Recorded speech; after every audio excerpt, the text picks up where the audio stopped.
Fala aí pessoal, estamos aqui para mais uma videoaula e hoje nós vamos tratar da expansão ultramarina europeia ou grandes navegações, o que dá no mesmo. O comércio foi muito limitado durante uma boa parte do feudalismo.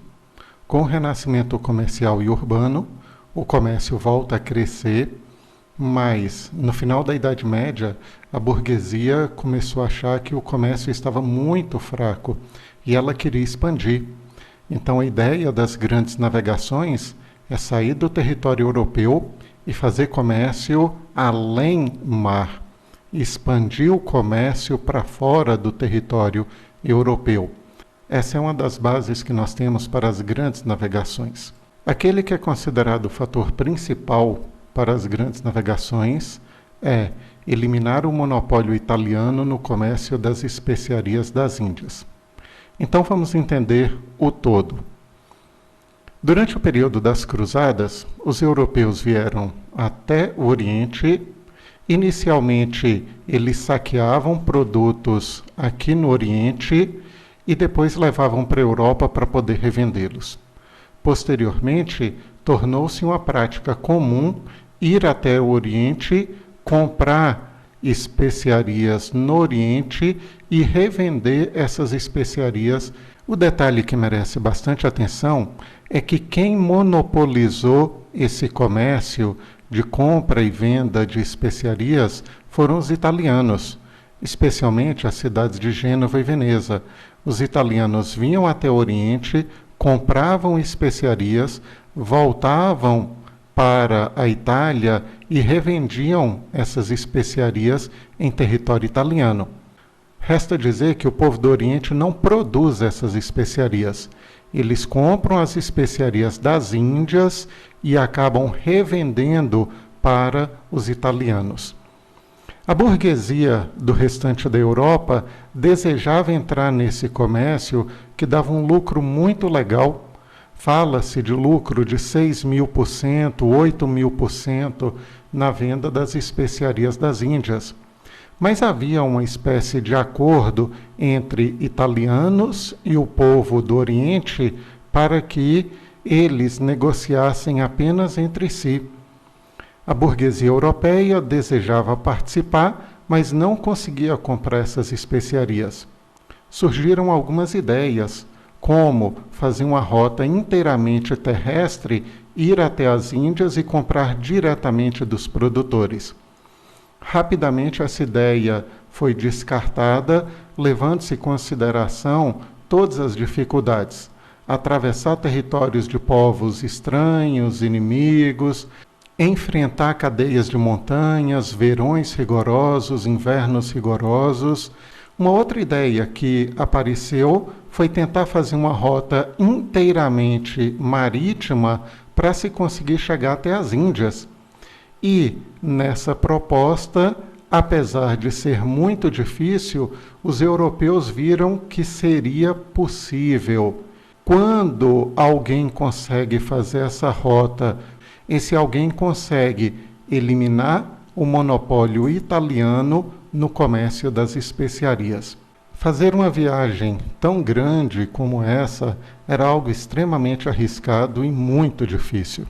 As embarcações não eram de boa qualidade, o conhecimento do mapa naquela época era muito pequeno e, além disso, havia uma série de lendas, uma série de mitos. Algumas dessas lendas amedrontavam os navegadores. Havia crenças que existiam animais marinhos enormes, gigantescos, que iriam destruir completamente os navios e matar os marinheiros. Eles acreditavam em canibais e seres extremamente diferentes, como aqueles que tinham a cabeça no meio da barriga. É verdade que o canibalismo existia, por exemplo, aqui no Brasil, mas não como eles colocavam, o que causava um pavor naqueles que se dedicavam a fazer as grandes navegações. Dentre vários outros mitos que amedrontavam os marinheiros, havia também aquelas histórias que encorajavam os marinheiros. Por exemplo, a crença que existia um local repleto de ouro para todos os lados. Isso já foi motivo até de produção cinematográfica. Então nós temos aqui o caminho para Eldorado. Acreditar que havia um local repleto de ouro era uma grande motivação para aqueles que se dedicavam às grandes navegações. Uma grande dificuldade encontrada por eles naquela época era o conhecimento do mapa, era o conhecimento do planeta Terra. Eles conheciam mais ou menos essa área que está marcada aqui no quadro. O extremo sul da África eles não conhecem, a Oceania não, o extremo oriente também não conhecem. Além de algumas histórias que não puderam ser comprovadas, eles conhecem somente essa parte. Tampouco conheciam o continente americano. Tudo isso dificultava as grandes navegações, mas em busca do Eldorado, em busca do paraíso terrestre, em busca de um lucro muito grande, eles se dedicavam a fazer essas grandes viagens. Portugal foi o primeiro a iniciar esse processo das grandes navegações e a primeira justificativa tem a ver com a centralização política em Portugal, que ocorreu de forma precoce. A outra justificativa que merece atenção é o apoio da monarquia. Então as duas estão em conjunto. Portugal foi o primeiro Estado nacional a se formar em 1385, após a Revolução de Avis, e o apoio da monarquia, o Estado centralizado, eram fundamentais para as grandes navegações. Como já foi dito, é um empreendimento muito difícil, muito demorado, e somente com o apoio de um Estado centralizado, com todos os recursos necessários, é que seria possível fazer essas grandes navegações. Os portugueses já tinham centralizado o poder nas mãos do rei, e os reis, que na época eram da dinastia de Avias, ofereciam apoio total às grandes navegações. A posição geográfica de Portugal é muito legal. Todo o lado oeste de Portugal está virado para o Oceano Atlântico e, já que o objetivo é contornar a África e chegar até as Índias, então eles teriam uma grande facilidade se levarmos em consideração a posição geográfica portuguesa. A situação de paz interna e externa é bastante favorável para Portugal. Quando um país está em guerra, normalmente as atenções, normalmente os recursos se voltam todos para a guerra. No caso de Portugal, não havia guerras e eles poderiam voltar toda a sua atenção, todo o seu recurso, todo o esforço de uma nação a favor das grandes navegações. A escola de Sagres é um ponto controverso. Há autores que afirmam a existência da escola de Sagres, outros dizem que jamais existiu. Considerando o pensamento do ensino médio, do Enem, a gente trabalha aquilo que todo mundo concorda. A escola de Sagres nunca foi uma escola do tipo professor, aluno, quem ensina e quem aprende. Essa ideia realmente é totalmente combatida por todos. A escola de Sagres é considerada um centro de estudos da arte da navegação. Gente muito boa, geógrafos, cartógrafos, trabalham no objetivo de fazer uma navegação mais segura, fazer uma navegação mais precisa. A escola de Sagres é considerada responsável por novos mapas, por embarcações mais seguras, o que contribuiu para o sucesso da navegação portuguesa. Portugal começou as grandes navegações e fez grandes conquistas. A primeira conquista portuguesa é considerada a cidade de Ceuta. Portugal está aqui, Ceuta está no extremo norte da África, e a conquista dessa cidade tem duas grandes vantagens para Portugal. A primeira é que era uma cidade dominada pelos muçulmanos. E essa luta contra os muçulmanos, esse espírito cruzadista, continua. Lembra das cruzadas que os cristãos foram até o Oriente para combater os muçulmanos. Conquistar uma cidade que era dominada pelos seguidores de Maomé, se torna uma grande conquista para os portugueses. Além disso, Ceuta era um ótimo local voltado para o comércio. A outra grande conquista de Portugal foi contornar o Cabo da Boa Esperança. Então os portugueses vinham e voltavam a cada 2 anos, 5 anos, 10 anos. Eles faziam a viagem e regressavam para Portugal, conhecendo o litoral africano. Em 1488 veio uma grande conquista. Bartolomeu Dias contornou o Cabo da Boa Esperança e acaba regressando para Portugal.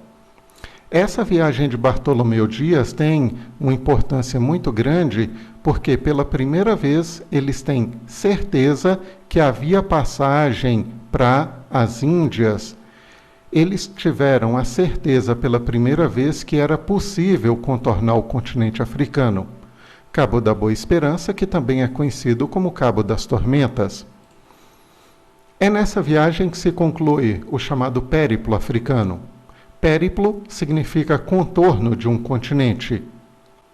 Em 1498, Vasco da Gama, um navegador português, conseguiu contornar o Cabo da Boa Esperança, seguindo a rota de Bartolomeu Dias, e chegar em Calicut, nas Índias. Pela primeira vez, os portugueses conseguiram fazer a rota completa, compraram as especiarias das Índias, quebraram o monopólio comercial das cidades italianas, e isso contribuiu inclusive para o empobrecimento das cidades italianas desde então. Em 1500, Pedro Álvares Cabral chega ao Brasil. Nós não entramos em detalhes porque aqui entra a parte de história do Brasil. As conquistas espanholas são muito significativas. A primeira, a gente só faz uma referência, não vamos nem projetar nada. A Espanha, entre 1519 e 1521, é considerada a responsável pela primeira viagem de circunnavegação da Terra. Fernão de Magalhães e sua tripulação contornam o continente americano, seguem em direção à Ásia, contornam o continente africano e regressam para a Espanha. Mas a grande conquista dos espanhóis foi com Cristóvão Colombo. Colombo afirmava que a Terra era redonda numa época em que praticamente todos diziam que a Terra era plana. E nesse sentido, Cristóvão Colombo afirmava que era possível dar a volta ao planeta e chegar até as Índias. Ele tinha certeza que conseguiria essa proeza antes dos portugueses chegarem até o território das Índias. Colombo teve a sua viagem financiada em 1492 pelos reis da Espanha, Fernão e Isabel, aqueles mesmos que foram os responsáveis pela centralização do poder político. Colombo viaja em direção ao que hoje nós chamamos de América e chega nas Antilhas, próximo da região de Cuba. Em 1492, Cristóvão Colombo afirmava que havia chegado às Índias. Colombo fez outras viagens para o continente americano, mas realmente essa é a principal. Colombo afirmava que havia chegado às Índias. E havia uma crença realmente que ele havia descoberto o caminho para as Índias, até que, no início dos anos 1500, Américo Vespúcio, um cartógrafo italiano, veio até as tais Índias para conhecer melhor o território. Depois de conhecer esse novo território, Américo Vespúcio constata que, na verdade, isso aqui se trata de um novo continente e não das Índias. Em homenagem a Américo Vespúcio, convencionou-se chamar o território de América. Desde que a Espanha anunciou ter chegado às Índias, Portugal demonstrou interesse em ganhar um pedacinho dessas Índias e iniciou negociações com os espanhóis. Em 1493, as coroas portuguesa e espanhola chegaram num acordo mediado pela Igreja, pelo Papa, chamado Bula Intercetera. O conteúdo da Bula Intercetera é muito simples. Ele reza o seguinte: partindo das ilhas de Cabo Verde, aqui no litoral africano, deverá se contar 100 léguas em direção às novas terras encontradas, dividindo de alto a baixo. As terras que ficarem a leste serão terras portuguesas, as terras que ficarem a oeste serão terras espanholas. O rei de Portugal celebrou esse acordo com o rei da Espanha e ficou super satisfeito pelas terras conquistadas. Enviando navegadores para ver a qualidade das terras que ele havia ganhado, ele foi informado que a linha passava no meio do oceano e que Portugal não ganhara absolutamente nenhum território. Por isso, os dois países resolveram fazer um novo acordo em 1494, chamado de Tratado de Tordesilhas. O texto do Tratado de Tordesilhas é idêntico à Bula Intercetera, mudando apenas a quantidade de léguas. Partindo das ilhas de Cabo Verde, deverá se contar 370 léguas em direção às novas terras encontradas, dividindo de alto a baixo. As terras que ficarem a leste vão ser de Portugal, as terras a oeste serão da Espanha. Está aqui o território brasileiro, que dentro em breve será dividido em capitanias hereditárias. Essa é a possessão portuguesa. Todo o restante do território, todo o restante da América, ficará nas mãos da Espanha. Toda a América para a Espanha, exceto esse pedaço que ficou para os portugueses. Aí fica uma questão. E os países que não ganharam nada com o Tratado de Tordesilhas? O que dizer da França? O que dizer da Inglaterra, que não foram beneficiados com esse acordo?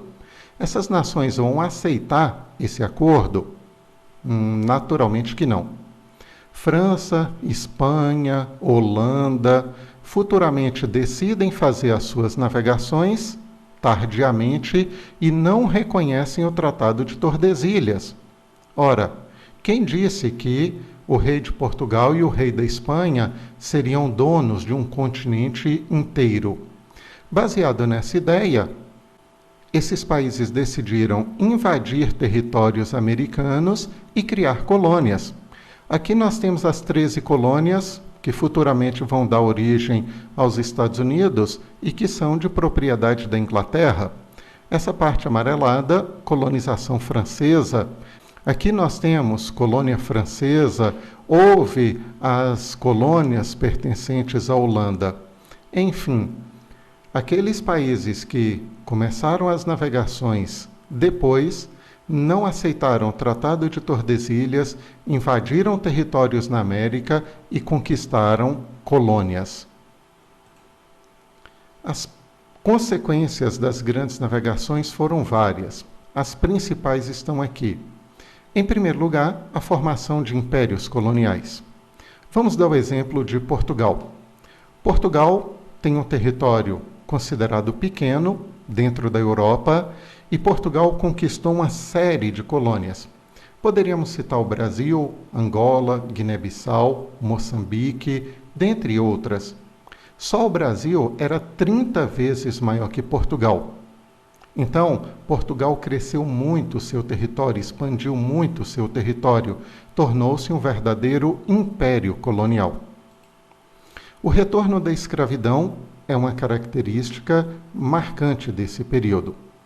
Na Idade Antiga, os gregos e os romanos escravizavam. Durante o período medieval, a escravidão praticamente deixou de existir. E depois de 1000 anos de feudalismo, os europeus voltam a escravizar. Estamos falando dos índios, estamos falando dos africanos que serviram como mão de obra escrava para os dominadores europeus. O genocídio da população ameríndia é extremamente conhecido. Os índios foram mortos por guerras, por doenças, pelo trabalho forçado, pela escravidão. A redução da quantidade de indígenas foi muito grande nos 2 primeiros séculos de dominação europeia.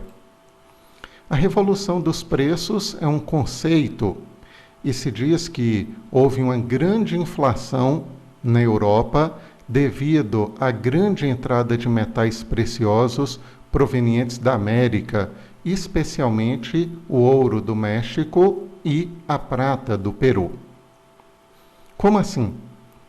A Espanha encontrou toneladas de ouro no México e toneladas de prata no Peru.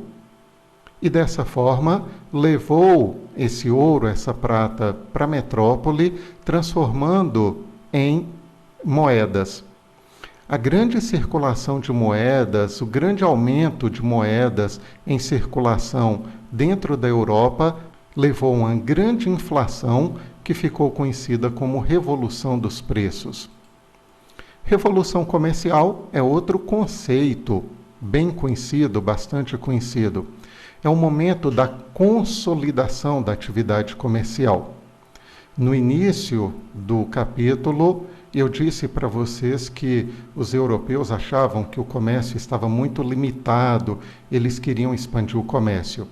Agora, chegando em outros continentes, como a América, África, Ásia, tendo contato com outros produtos, como as especiarias das Índias, o pau-brasil, o açúcar, as drogas do sertão, tendo domínio sobre grandes quantidades de metal precioso, como ouro e prata, o comércio se consolida.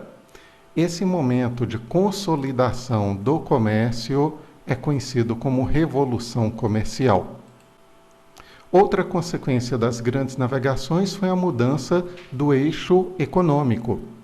Antes das grandes navegações, o eixo econômico europeu era o Mar Mediterrâneo. A partir das grandes navegações, o eixo econômico europeu passa a ser o Oceano Atlântico. Vamos ver aqui na imagem.